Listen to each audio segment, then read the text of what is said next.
আমাৰ আৰ্থিক দিশত সমৰ কলা আগুৱাই নিবৰ কাৰণে কিছুমান সহায় সহযোগিতা আমাৰ অভিভাৱকসকলৰ পৰা বিচাৰিছে হয় আমাৰ আৰ্থিক অসুবিধাৰ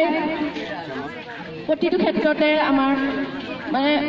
সকলোতকৈ ডাঙৰ সমস্যা আৰ্থিক নহ'লে আমি কোনো দিশত আগুৱাই যাব নোৱাৰোঁ আৰু তাতকৈ ডাঙৰ কথা আমাৰ ল'ৰা ছোৱালীক আমি যেতিয়া বাহিৰলৈ ওলাই নিওঁ গাড়ী ভাড়াৰ পৰা খোৱাৰ পৰা আদি কৰি বহুত খৰচ হয়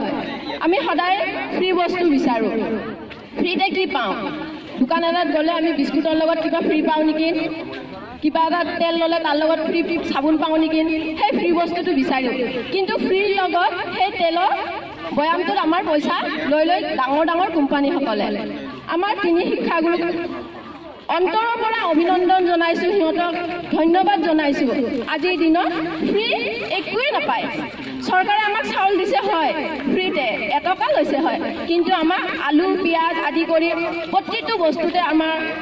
কিমান টকা লৈছে সেই এটকাৰ বিনিময়ত আমাৰ 1000 টকা লৈ লৈছে এই গুৰুসকলে ৰাতিপুৱা নিজৰ টোপনি ক্ষতি কৰি আহি আমাৰ ল'ৰা ছোৱালীসকলৰ উন্নতিৰ কাৰণে আমাৰ ল'ৰা ছোৱালী ভাল হওক বুলি সিহঁতৰ শাৰীৰিক উন্নতিৰ কাৰণে ইমান কষ্ট কৰিছে যিমানে শলাগো আমাৰ কম হয় সিহঁতৰ শলাগ ল'লে আমি অকল মুখেৰে কৈ শেষ কৰিব নোৱাৰোঁ ৰাতিপুৱা আমাৰ 5টা বজাত উঠিব মন নাযায় ল'ৰা ছোৱালী কোনোমতে উঠাই পঠিয়াই দিয়ে বহুত মাক দেউতাক আছে ল'ৰা ছোৱালী উঠাই পঠাই দিয়ে কিন্তু নিজে শুই থাকে আমাৰ গুৰুসকলে ৰাতিপুৱা ডেকা ল'ৰা টোপনি বিছনাৰ পৰা হয়তো 10টালৈকে বহুত ডেকা ল'ৰা শুই থাকে কিন্তু এই তিনি ডেকাই ইমান কষ্ট কৰিছে মানে ৰাতিপুৱা 5টাত উঠি আহি ইয়াতে ল'ৰা ছোৱালীৰ লগত ইমান মানে 100-150 ল'ৰা ছোৱালী কেতিয়াবা হয় প্ৰতিজন ল'ৰা ছোৱালীৰ লগত সিহঁতে দিনৰ মানে ৰাতিপুৱা 8টালৈকে সিহঁতে কণ্টিনিউ লাগি থাকে তাৰ কাৰণে অশেষ ধন্যবাদ আৰু এই ল'ৰা ছোৱালীৰ উন্নতিৰ কাৰণে সিহঁতে ইমান কষ্ট কৰি আজি 6 শিশুৱে অসম ভিত্তিত যিটো খেল খেলি গ'ল্ড মেডেল ব্ৰঞ্জ মেডেল তেনেকুৱা মেডেল আনিছে সকলোতকৈ বেছি আনন্দ মাক দেউতাকতকৈও আমাৰ শিক্ষাগুৰুৰ আনন্দ ইমানে বেছি আকাশ লম্বিছে তাৰ লগত ময়ো অতি আনন্দিত কাৰণ মই খেল জগতত খুবেই ইণ্টাৰেষ্টেড হয়তো মই ঘৰৰ পৰা এনেকুৱা সুবিধা নাপালোঁ তেতিয়া আমাৰ দিনত খেল জগতৰ যিটো আজিৰ দিনত সুবিধা আছে তেতিয়া নাছিলে আৰু মই খেলত খুব ইণ্টাৰেষ্টেড মই ডিষ্ট্ৰিক্ট কাবাডী প্লেয়াৰ আছিলোঁ কিন্তু ঘৰৰ পৰা সুবিধা নাপালোঁ কাৰণে আগবাঢ়িব পৰা নাই আজি মোৰ ল'ৰা ছোৱালী যদিও শাৰীৰিক অকণমান দুৰ্বল তথাপিও মই পঠিয়াই দিওঁ ৰাতিপুৱা যে যোৱা তোমালোকে এক্সাৰচাইজ কৰি থাকাচোন আজি নহয় কালি তোমালোকৰ উন্নতি হ'ব হয় আমাৰ মাজত ডিম্পী একেবাৰে নতুন ষ্টুডেণ্ট আজি ছেকেণ্ড পজিশ্যনত তেওঁ মেডেল লৈ আহিব পাৰিছে আমাৰ কাঞ্চন নগৰৰ নাম উজ্বলাইছে অসম ভিত্তিত আৰু আমাৰ চুপ বাৰু আগৰ পৰা জানে কিন্তু আমাৰ কাঞ্চন নগৰৰ গুৰুসকলে শিকোৱা ষ্টুডেণ্ট যিটো ডিম্পী ডেকা ইমানে ভাল লাগিছে মোৰ নিজৰ ছোৱালী তেওঁ আমাৰ মইনা পাৰিজাততো আহে খুব মানে টেলেণ্টেড ছোৱালীজনী আৰু তেনেকুৱা ছোৱালী আমাৰ গুৰুসকলে বিচাৰি ওলাইছে হয় আৰু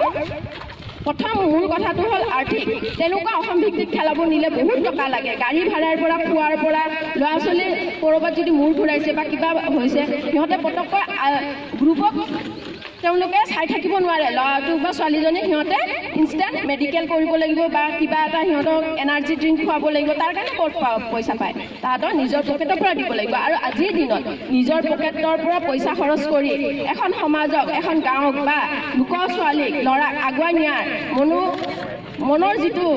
সেয়া কাৰো নাথাকে সেইকাৰণে এই তিনি গুৰু মহান আৰু গুৰুসকলৰ এই ত্যাগৰ মূল্য আমি কেতিয়াও বুজাব নোৱাৰোঁ আৰু গুৰু সকলোতকৈ ওপৰ গুৰুৰ যিটো উপাধি সেই উপাধি এই তিনি গুৰুৱে যে পাইছে তাতকৈ ডাঙৰ আৰু আমাৰ কাঞ্চন নগৰত হয়তো কাৰো উপাধি নাই গুৰুৰ উপাধিয়ে আমাৰ আটাইতকৈ ডাঙৰ উপাধি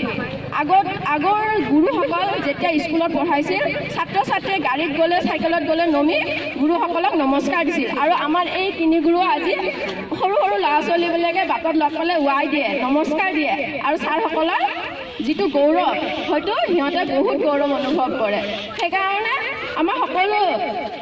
অভিভাৱকক মই কওঁ যে আৰ্থিক দিশত আপোনালোকে আগুৱাই আহক যোনে যি পাৰে যেনেকুৱা পাৰে সহায় কৰক এডমিশ্যন কৰক আৰু ল'ৰা ছোৱালীক যিটো নিয়ম নীতিৰ মাজত চলাব লাগে গুৰুসকলে শিকাব আৰু আগুৱাই নিব বেছি নকওঁ আপোনালোকে এডমিশ্যন কৰক আৰু মান্থলি যিখিনি আছে কাৰোবাৰ যদি কিবা অসুবিধা আছে ছাৰসকলৰ লগত আলোচনা কৰক আৰু আলোচনা কৰি কিবা অলপমান হয়তো সিহঁতে কিছুমান ল'ৰা ছোৱালীক ছাৰহঁতে বুজি পায় যে কোনে কিমান দিব পাৰিব দিব নোৱাৰিব কাৰোবাক হয়তো কিছুমান ডিছকাউণ্ট দিবও পাৰে তাৰ কাৰণে ছাৰসকলৰ লগত আপোনালোকে আলোচনা কৰিব আৰু ল'ৰা ছোৱালীক কণ্টিনিউ পঠিয়াব বিশেষ নকওঁ মোৰ চমু বক্তব্য এইখিনি